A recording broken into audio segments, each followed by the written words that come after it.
What comes to mind when you hear the word transformation? Most of us think of something we can see. Things like home projects, inside or outside, right? You've slapped some paint on the walls, new carpeting, new flooring, new furniture, looks like a different place. Same thing with maybe popular cooking shows. The most popular cooking shows say, here's your key ingredient, or here's a basket of key ingredients, now go. And the end product looks nothing like what they started with. So it's a seeing thing. Also, super popular concept, transformation, people. You have a beauty day and you change your hair and your makeup, and I'm a child of the 90s. So probably the most popular E! Network show at the time was What Not to Wear. And those people truly had a transformation in the course of the show. But the common tie that binds all of that is visible change. We think of transformation as something we can see. But we don't often think about transformations of purpose. Hi, I'm Lisa, and this is Lab in Every Lesson. Soon, we're going to be starting a brand new series that is all about redesigning your first week back to school, your first month, your first unit, all the first things, followed by redesigning all your lessons and giving you great inquiry-based examples. First, today we're talking about why you would even want to bother with a total transformation of your science teaching strategy. Now, I actually love to do the home renovation thing. So every summer for probably the last 4 or 5 summers, because we got a pool around 2020. I think it's 2021. We've been working on adding to the space around the pool. And we've been building paver patios and little retaining walls and all kinds of things, my husband and I. And it started out as something like, hey, we can do this. And over the years, it has become like, hey, what are we going to do this year? And I think my husband would rather it not be that way, but by now I can probably call it a hobby. And so people will see them and say, wow, this looks amazing. I can't believe you did it. How did you I can't believe you had the, stamina, the endurance to keep going, because it eats up a good bit of your summer. And I used to think that the answer was, well, I love the outcome. I love to see the beauty in what we end up with. Same thing with redecorating a room. You're so driven by what you can see as a vision in your head that it just keeps you going. That's what I thought was the carrot that was dangling for me. But this year we did a piece on one end of the pool where grass was growing. Actually, grass couldn't grow because the pool equipment was down beneath it. So grass would start growing in the spring and then it would die as soon as the sun came out. And so the paver patio and the planter boxes we put there, they really served a purpose. And, to sit back and think about I'm a little tired. I really love these projects, but I'm a little tired of spending my summers doing them. And to think to myself, what was the driving force here? It really wasn't what it was going to look like. I was happy to cover up the not growing grass, but what was it going to look like? This is now a purposeful area because we didn't just put a paver patio. We made an area of the paver patio that looks like a sidewalk. It's a clear entranceway into that functional pool portion of our backyard. And so it really made me look around at all our other projects and say, what do these do? And all of them serve a purpose. We have an area that covers and encompasses the pool equipment. And we do have an area that was pretty much just to make the whole thing look cohesive.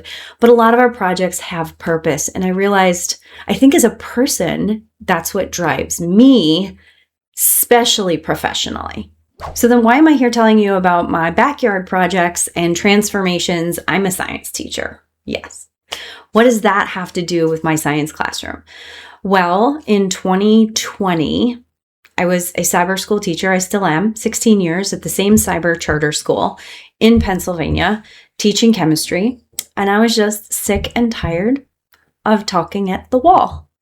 And I couldn't stand it anymore. And I was either going to leave teaching probably altogether because of where I live. It's just not easy to jump into a school district.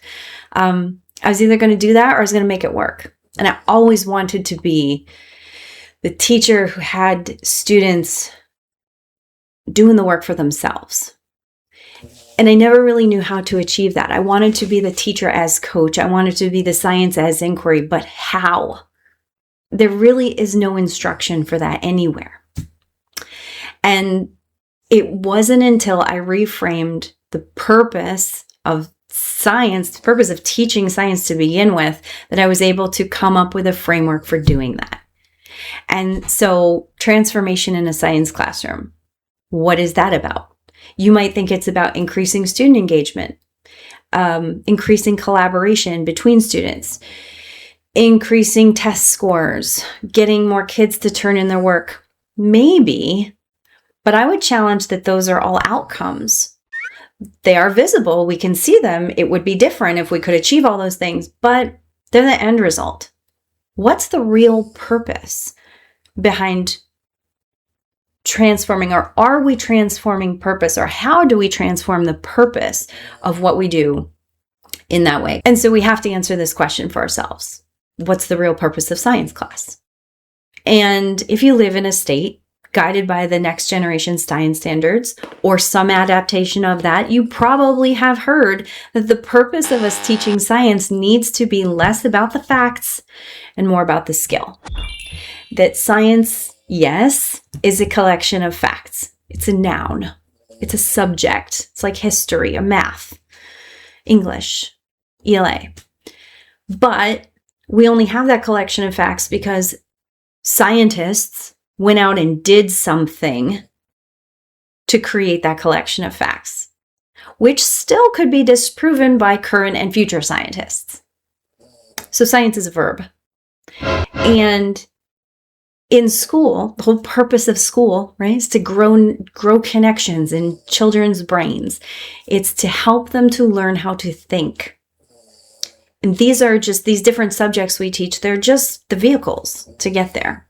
Each one progressively may be more complex than the next. The basics are there. And in science, the verb is explore, observe, find patterns, collaborate, hypothesize, test, go back to the beginning, and so on and so forth. It's the science and engineering practices. It's the scientific method. It's whatever you want to call it.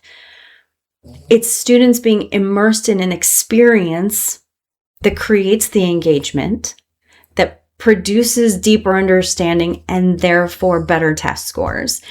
It's the experience that prompts students to connect with each other or with you to get the job done, whatever it is. And in teaching science as a skill,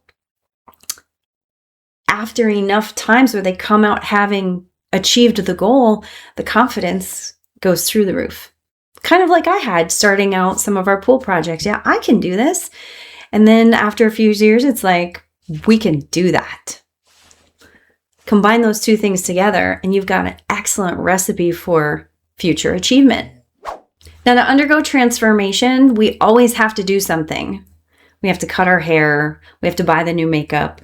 We have to build the thing, or we have to tear the thing down. We have to stop eating, or we have to eat some more. Whatever the plan is, right? There is a means to an end. So what has to change for us to teach science with a different purpose to undergo that transformation? The answer is we need to redesign our lessons. As teachers, we need to come to class not prepared with information to share. We need to come to class with a prepared experience for students to embark upon, for them to do all of those science things. And for our part, we're going to be walking around the room. We're going to be chatting with individual students. All of the students, probably, even if you teach a 50-minute class, you'll have the opportunity now, which you never had before, to pop in on each of them and kind of get a pulse for them. Each day of the week, you'll know who is having a bad day and who's having a good day, and who totally gets it and who doesn't, who always works fast and finishes early, and who usually, brings up the rear. All of them totally fine, but now you are super informed. All of that is achieved by planning differently for everything you're going to do in the classroom to undergo that transformation. And that's what we're going to do on this channel.